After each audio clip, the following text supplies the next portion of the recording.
Hello and welcome back. The recent appointment of Fidel Castro's brother Raúl as president is bringing some signs of much anticipated change in Cuba. But having more effect on the access of ordinary Cubans to information and news is the power of the web.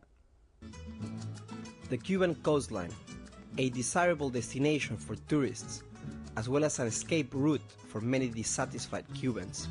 Yo te quiero porque te quiero, si mi cariño es sincero, no tienes por qué dudar jamás. Ahora Carlos is a Cuban artist and cartoonist. Until 5 or 6 years ago, I'd never been interested in leaving Cuba. It was only when I began to clash with certain realities. For example, the idea of being independent from my family. I am 30 years old, and I have to share a room with my grandmother who is 90. I live in my mother's house. I have no privacy. The money I earn is not enough for anything. Since 1962, the United States has enforced an economic embargo on Cuba. A declassified U.S. government document from 1960 states that the purpose of the embargo was to weaken the economic life of Cuba, deny money and supplies to Cuba, decrease wages, bring about hunger, desperation, and the overthrow of the government. For 16 consecutive years, an overwhelming majority of United Nations member states has voted in favor of lifting the embargo. It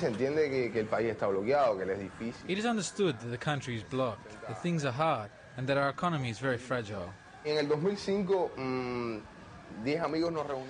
In 2005, some friends and I got together and we decided to organize an illegal departure. We built a rustic vessel with materials we obtained from the black market, and then we set sail from a place I'd rather not mention. We navigated for 75 miles, but we were caught by the United States Coast Guard. They arrested us, held us for a week, and then deported us back to Cuba. Y fuimos interceptados por los guardacostas norteamericanos que después de una semana de tenernos detenidos ahí, nos devolvieron a Cuba. Carlos made 2 more unsuccessful attempts to reach Florida. On his last try, the engine failed and he was arrested by the Cuban Coast Guard. After being questioned by the authorities, Carlos was released and later received a fine for navigating in Cuban waters without the relevant authorization. Carlos now collaborates with Joanny and Reinaldo's website. I collaborate as a strip cartoonist, drawing strips of political satire, of humour. It's all very decent, doesn't offend anyone. Jokes about social issues, about the problems in Cuban society.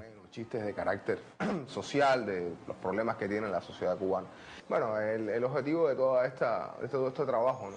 The intention of our work is to express those things we cannot say in public. Que no se puede decir públicamente.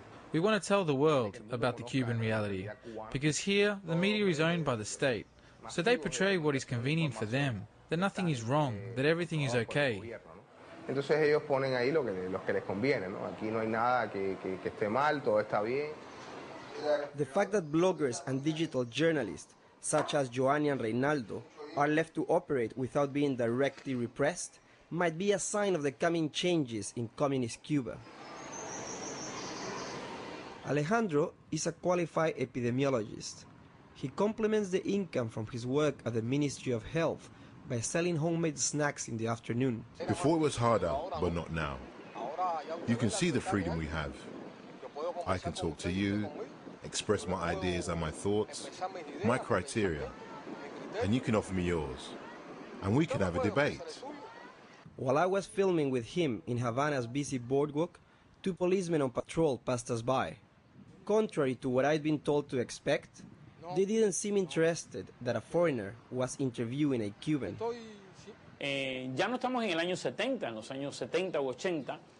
We are not in the 1970s or 1980s anymore, when a person could go to prison for 5 or 7 years for trying to leave the country without authorization, or when one could get fired from his job for criticizing a minister or an institution. Today that's not possible anymore, and this is because every day there are more Cubans who dare to speak out and say what they think.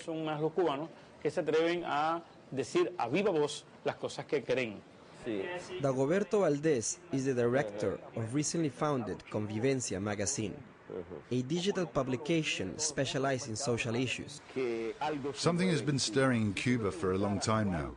And if you were to ask me what has been the most visible change over the past few months, I wouldn't say it is the possibility for Cubans to enter tourist hotels, not even the possibility of buying mobile phones or DVD players, because these are simply cosmetic changes. The